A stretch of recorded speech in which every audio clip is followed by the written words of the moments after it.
প্রিয় অষ্টম শ্রেণীর শিক্ষার্থীরা, তোমরা বাড়িতে সবাই ভালোই আছো? কুচগাঁও শের বাংলা অনলাইন স্কুলের পক্ষ থেকে তোমাদেরকে জানাই আন্তরিক অভিনন্দন এবং শুভেচ্ছা। আজকে তোমাদের গণিত বিষয়ের চতুর্থ অধ্যায় বীজগণিতীয় সূত্রাবলী a plus b হোল স্কয়ারের জ্যামিতিক ব্যাখ্যা নিয়ে আলোচনা করব। তোমরা সবাই প্রস্তুত নাও, খাতা কলম নিয়ে। আজকে a plus b whole square এর সূত্র a square plus 2b plus b square, এটা সপ্তম শ্রেণীতে তোমরা শিখেছিলে। আজকে তার জ্যামিতিক ব্যাখ্যাগুলো দেখো। চিত্রে দেখতে পারতেছো এটা একটা বর্গ, এটা একটা বর্গ।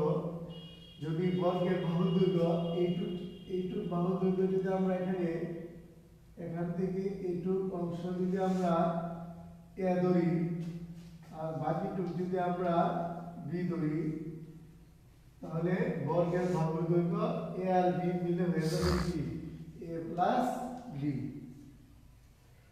বর্গের তো চার বাহু সমান, যদি এখানে আবার এইটুক যদি a হয় তাহলে বাকিটুক কি হবে b। প্রত্যেকটা বাহুর দৈর্ঘ্য a প্লাস b, এইটুক a এইটুক হলো b।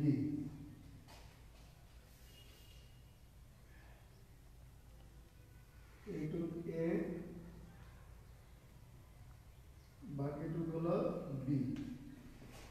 তাহলে বর্গের প্রত্যেকটা বাহুর দৈর্ঘ্য a আর b মিলে হলো a প্লাস b। এখন এই বর্গক্ষেত্রটাকে যদি আমরা ভাগ করে বর্গক্ষেত্র যদি দুইটা অংশে ভাগ করি এখানে এইভাবে,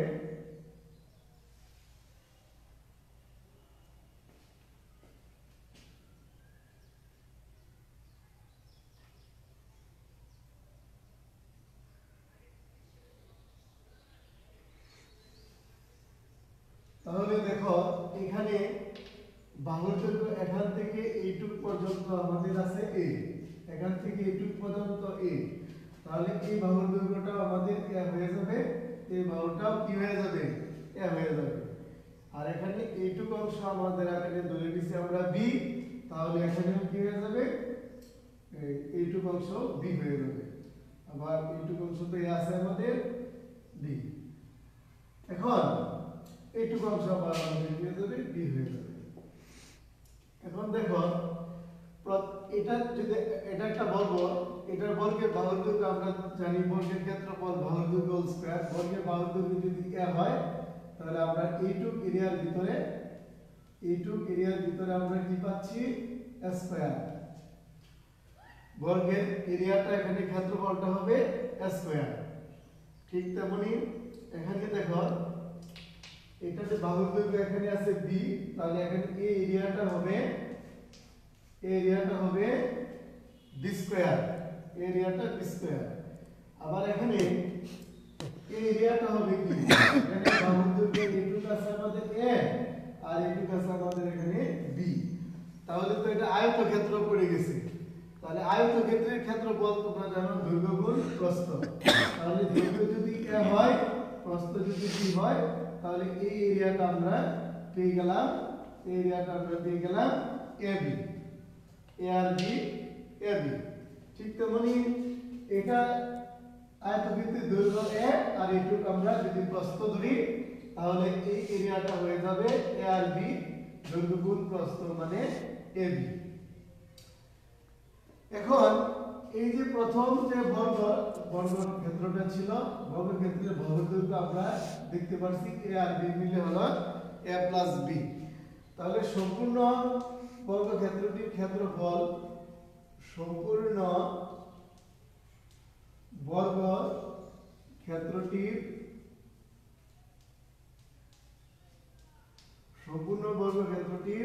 ক্ষেত্রফল সমান, তাহলে বর্গক্ষেত্রের ক্ষেত্রফল বাহুর দৈর্ঘ্য হোল স্কয়ার। তাহলে বাহুর দৈর্ঘ্য হলো a plus b whole square.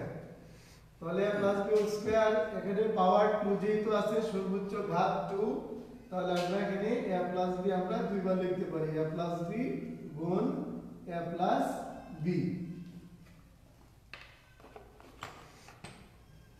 সমান, এখন আমরা যদি গুণ করি প্রথমে দিয়া a প্লাস b কে গুণ করব, পরে প্লাস প্লাস b দিয়ে এটাকে গুণ করব a প্লাস b,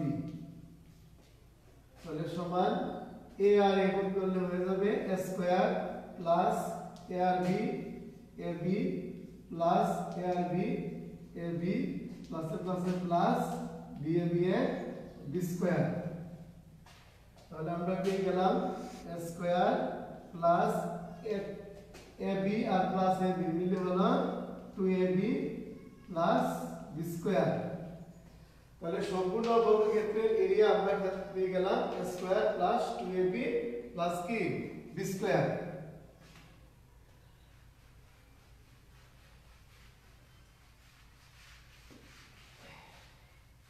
এখন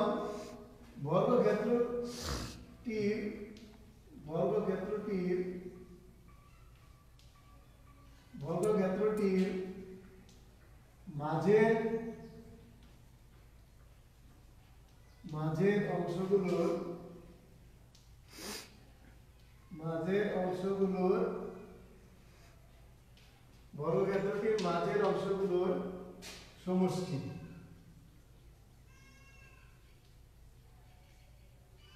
বর্গক্ষেত্রটির মাঝের অংশগুলোর ক্ষেত্রফলের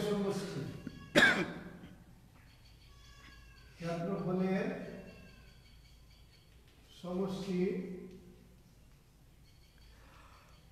সমান। এবার মাঝের অংশগুলো দেখো, এখানে আছে a স্কয়ার, এখানে আছে ab প্লাস এখানে আছে ab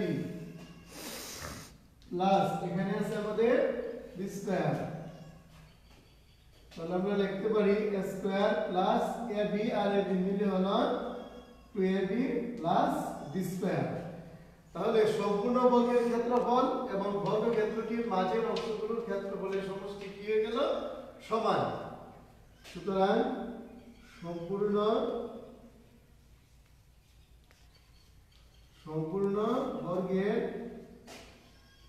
বর্গক্ষেত্রটির ক্ষেত্রফল সমান বর্গক্ষেত্রটির মাঝের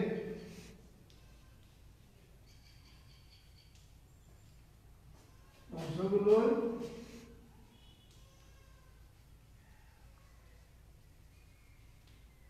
ক্ষেত্রফলের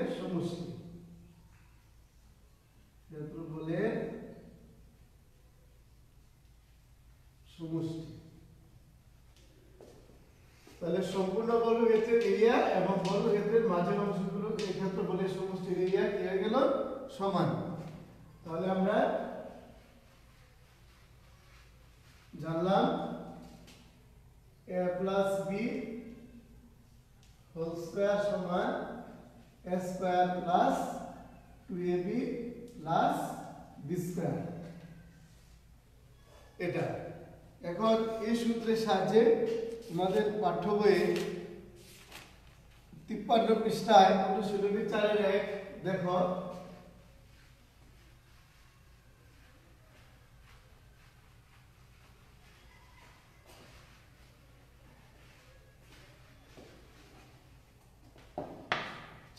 দেখো একের ক বলছে সূত্রের সাহায্যে বর্গ নির্ণয় করো। তাহলে 5a প্লাস 7b এর বর্গ,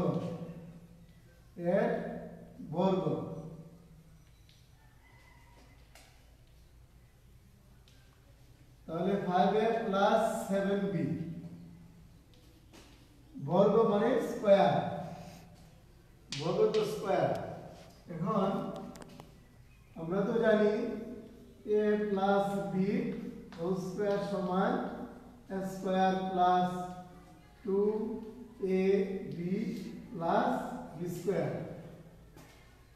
এখন এখানে এই 5 এটা সম্পূর্ণটা a ধরতে হবে আর 7 দিকে b ধরতে হবে। তাহলে এটা a এটা b, তাহলে a plus b whole square সমান a স্কয়ার। এই সূত্রটা আমরা দিকে দিকে প্রয়োগ করব। এখানে আছে a স্কয়ার, a মানে এখানে আছে আমাদের 5a সূত্রের স্কয়ার। পরে দেখো প্লাস প্লাস 2 2 ইনটু পরে a মানে 5a ইনটু পরে আছে b মানে 7b পরে প্লাস প্লাস b স্কয়ার, এখানে b হলো 7b আর সূত্রের স্কয়ার। এখন এখানে 5 এর বর্গ 25 এর বর্গ স্কয়ার প্লাস, এখন গুণ করো সংখ্যাগুলো 2 5 এ 10 7 10 এ 70 মানে 70 a আর b ab প্লাস 7 এর বর্গ 7 7 এ 49 পরে b এর বর্গ 20 স্কয়ার। এই a plus b whole square সূত্রের সাহায্যে আমরা 5a প্লাস 7b এর বর্গ আমরা পেয়ে গেলাম 25a square plus 70ab plus 49b square.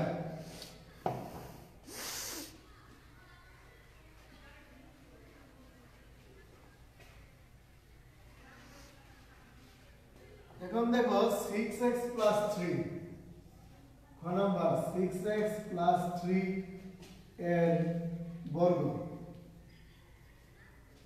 সমান 6x প্লাস 3 বর্গ স্কয়ার দিয়ে দেব। এখন আবার এটা a এটা মনে মনে b, তাহলে a plus b whole square, এটা a স্কয়ার প্লাস সূত্রে 2 into a into b plus b square. 6 এর বর্গ 36 36 x এর বর্গ x স্কয়ার প্লাস 6 দিয়ে 12 3 12 গুণ করবা আসবে 36x প্লাস 3 বর্গ 9।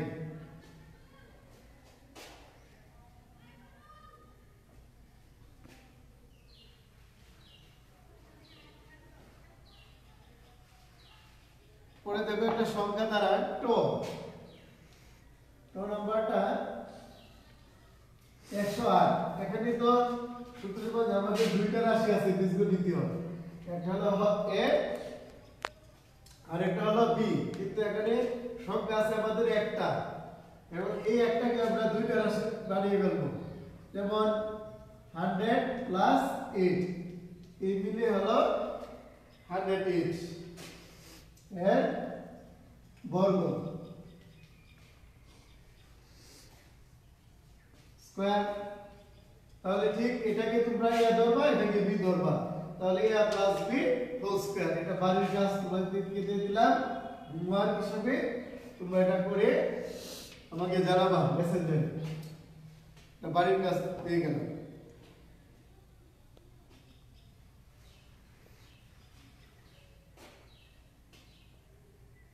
পরে দেখো উমন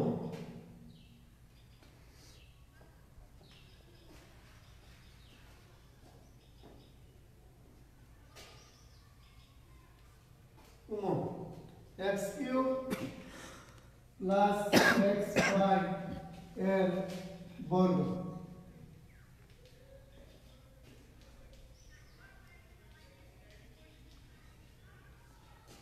বর্গ স্কয়ার। তাহলে আবার এটাকে ধরবা, এটাকে বি ধরবা, a plus b whole square a, এই যেটা a সূত্রের স্কয়ার, এই যে স্কয়ার প্লাস 2ab, a হলো x কিউব ইনটু b হলো xy প্লাস পরে b স্কয়ার, b হলো xy সূত্রের স্কয়ার। তাহলে x আমরা জানি ঘাতের ঘাত থাকলে ঘাতে ঘাতে গুণ হয়, তাহলে 3 আর 2 গুণ করলে আমরা পেয়ে যাব 6 প্লাস 2x কিউব আর x গুণের সময় আমরা জানি ঘাতগুলো যোগ হয়, তাহলে 3 আর 1, তাহলে আমরা পেয়ে যাব পাওয়ার 4 y প্লাস x এর বর্গ x স্কয়ার y এর বর্গ y স্কয়ার। তাহলে x কিউব প্লাস xy এর বর্গ আমরা পেয়ে গেলাম x power 6 plus 2x power 4 y plus x square y square.